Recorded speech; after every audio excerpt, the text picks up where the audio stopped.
Ayan po mga kapatid, magandang umaga po sa inyong lahat at narito naman po ako at muling magbabalik upang may ihatid na mga panibagong mensahe. Ang mensaheng ito ay aking ibabahagi sa inyo. Ang topic natin ay ano nga ba ang dahilan bakit naging successful kayo sa buhay. Yan po, sa mga makaka-resonate nito mga kapatid ay paki-like, share at subscribe lamang po. Yan, ano nga ba ang dahilan bakit naging successful kayo sa buhay ninyo? Yan, o magiging successful pa lang. Yan. Tignan natin mga kapatid kung ano yung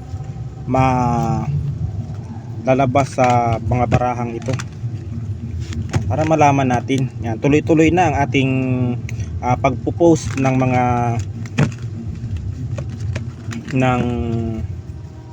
mga pagbablog natin.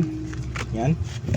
Ito po ay libre po ito sa aking YouTube channel, pero pag kayo ay nagpa-private na pag nagpa-private reading kayo, personal reading kahit sa online, ay may payment po 'yun mga kapatid.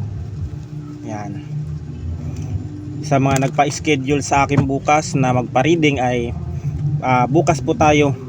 Tatawag ako po sa inyo pag hindi na po ako busy at magre-reading tayo. Yan. Ika tayo mga kapatid. Ano nga ba ang dahilan bakit naging successful kayo sa inyong buhay? Yan. 1, 2, 3, 4, 5, 6, 7, 8, 9,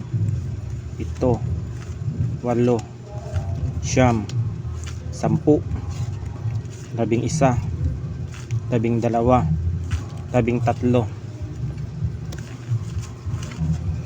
Yan, napakagandang mga mensahe o mga topic na inyong abangan. Yan. Unang-una mga kapatid ay kaya kayo naging successful sa buhay o di kaya kayo ay nakaahon sa hirap, yumaman kayo, gumaan ang inyong buhay, na itaguyod din na maayos ang inyong pangangailangan ng inyong pamilya dahil ginawa nyo silang inspirasyon sa inyong buhay, kaya naging successful kayo.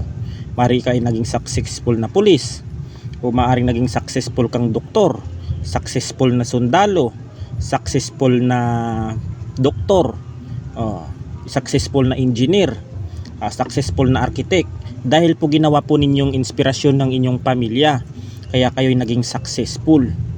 Yan. O naabot ninyo yung inyong pinapangarap na kurso o kung ano man. Kayo ay successful dito. Na doktor o nurse. Yan. Ginawa ninyong successful ang inyong pamilya at ginawa ninyong inspirasyon. Yan. Kaya kayo ay naging successful. Yung mga OFW rin, successful din yan na nakapag-aral din yan, tulad ng caregiver o pag-aalaga ng mga bata. Yan, successful din yan. At least ang inyong trabaho ay marangal, successful ang tawag dyan. Pero pag ang trabaho ninyo ay masama, ay hindi po successful tawag dyan. Yan, sa mga ka-resonate nito mga kapatid. Pangalawa, preservation. Yung iba dito na naging successful sa buhay ay nakapagpundar na rin ng mga kotse, sasakyan, motor o mga pangnegosyo na sasakyan tulad ng mga tricycle o van o bus. Yan, nakapagpundar sila dahil sa kanilang pagsusumikap sa buhay. Ayan, nakapagpundar sila ng mga gamit o di kaya mga material na bagay na ginawa nilang investment, kaya naging successful sila sa buhay. Yan.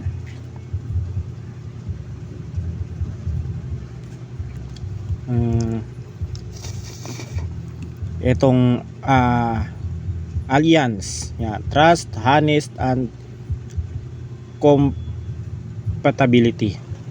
Yan, dito naging successful ka sa iyong buhay, kayo sa mga nakaresonate nito, ay dahil kayo ay may tiwala kayo sa inyong sarili at ah, ano ah, honest kayo sa inyong matapat kayo sa inyong mga amo, sa inyong supervisor o sa inyong CEO o IC ninyo diyan,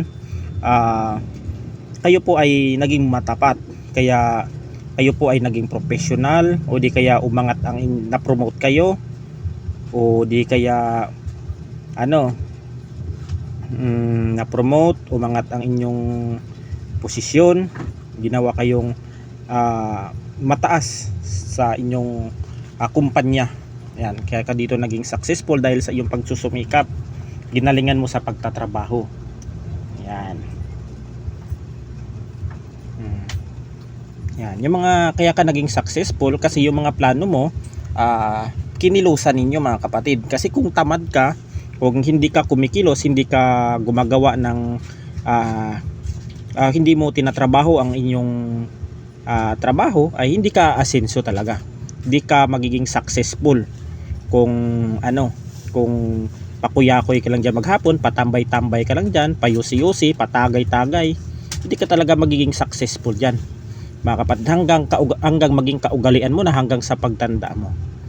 Yan, kaya dapat yung iba dito na naging successful, yung mga plano talaga nila ay kinilusan talaga nila. Yung mga plano, schedule, appointment ay talaga nila,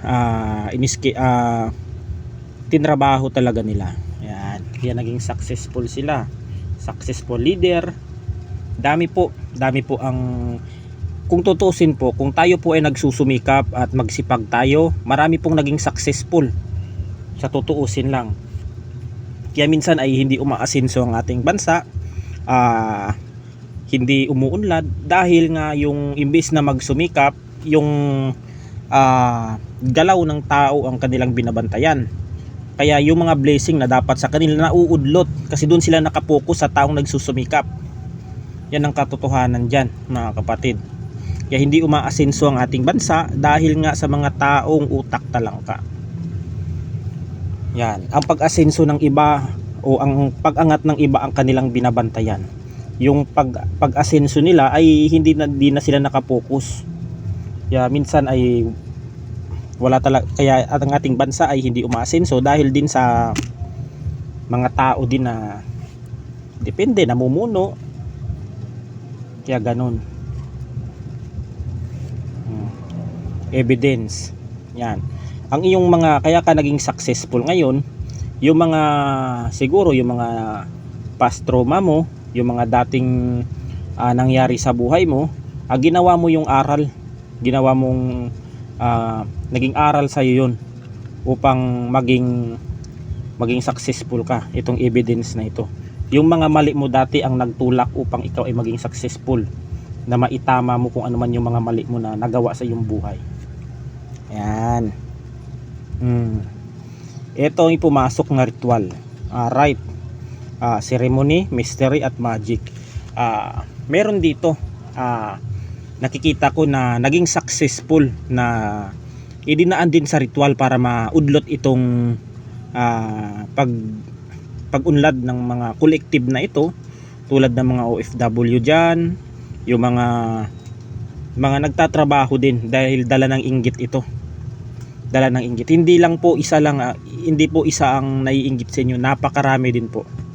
Napakaraming naiinggit sa inyo. Maaring meron ding kamag-anak, meron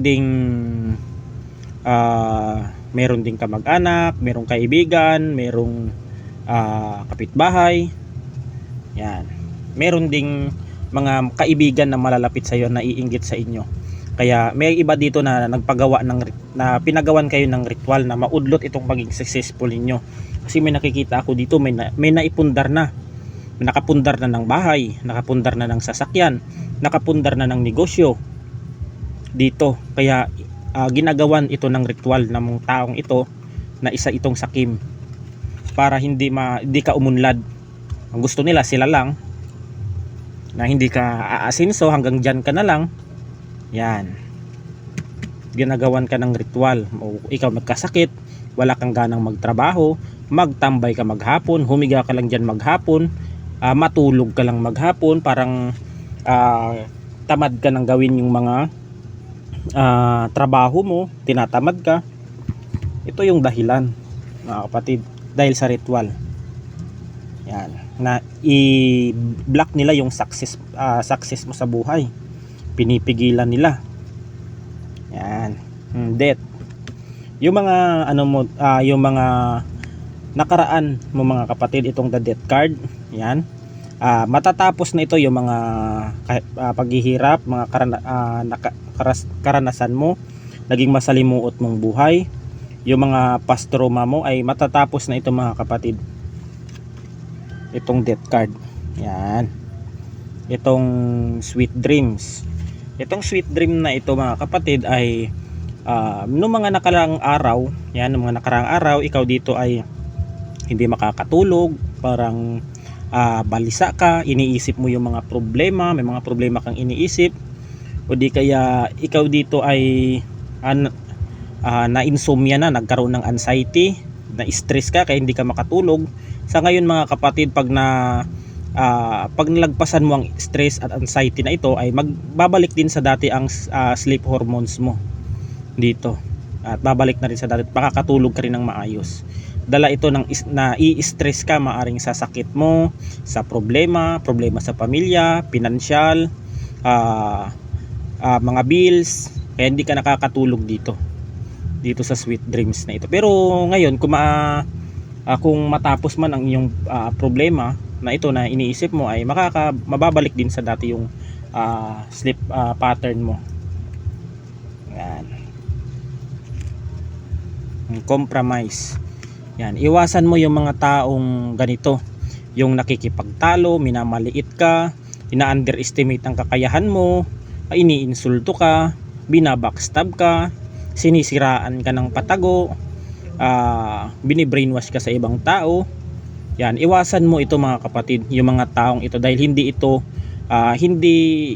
makakatulong sa iyong mga taong ito. Yan, ikaw dito, ang gawin mo lang dito mga kapatid ay ito ang gagawin ninyo.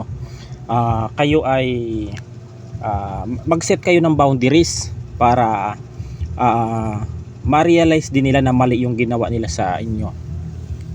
Ayan mga kapatid, pag alam ninyong sinasabotahe kayo ng patago, ikaw na mismong umiwas, kasi pagpapatulan mo yan, lalala pa ang gulo, ikaw pa ang maging lalabas na masama dyan sa sitwasyong ganito, kasi makikipagtalo ito iinisin ka, o pag kinumpronta mo magagalit sila hanggang sa tuluyan na kayong mag-away. Yan, yung mga taong ganito ay hindi ito mga kapatid, hindi ito makakatulong sa iyong sa iyong pagiging successful sa iyong buhay kung ito yung papairali ninyo. Yan, yung ganito, yung mga negative, yung mga iniisip. Yan.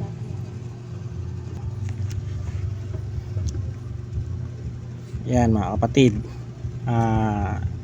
ang susunod dito ay libation. Ang gagawin po ninyo dito mga kapatid, kung kayo po ay naging successful kayo, itong gagawin ninyo, wag po ninyong kalimutan na magbigay din sa mga taong nangangailangan, tulad ng mga mahihirap, yung mga taong nangangailangan ng mga tulong. Kung kayo naman ay meron kayong mga bagay-bagay na hindi niyo ginagamit, ay pwede ninyong i-donate. Yan. At wag ninyong kalimutan na magpasalamat sa ating Panginoon. Yan, lagi po kayong magdasal kung kayo man ay napagkalooban at kung kayo ay naging successful sa buhay, ay lagi po kayong manalangin at magpasalamat. Kung ano man ang ibinigay sa inyo ng Panginoon, yan po ay makontento po kayo. Yan, at magpasalamat. Wag po tayong maghangad ng mga bagay-bagay na malabo nating maabot, kasi po pag hindi po natin naabot yan, ay hindi po tayo nagiging masaya sa ating buhay. Kaya magpasalamat po tayo at maging kontento tayo kung ano man yung pinagkaloob sa atin ng ating Panginoon. Yan, ang taong mapagbigay mga kapatid ay pinagpapala ng ating Panginoon. Yan. Kaya kung pumabor sa inyo ang ating Panginoon at kayo ay binigyan ng kaunting biyaya, at wag po kayong mahiyang tumulong sa mga taong nangangailangan para mas lalo pa tayong pagpapalain. Kung ano yung itinulong mo sa inyong kapwa ay doble po ang balik at sobra-sobra pa. Yan. Overload. Yan. Sa mga may mga tao dito na naging successful sa buhay na puro trabaho na lang ang inaatupag. Business dito, business doon, trabaho dito, minsan nag-overtime, natambak na ang trabaho, kahit pagod na nagtatrabaho pa rin.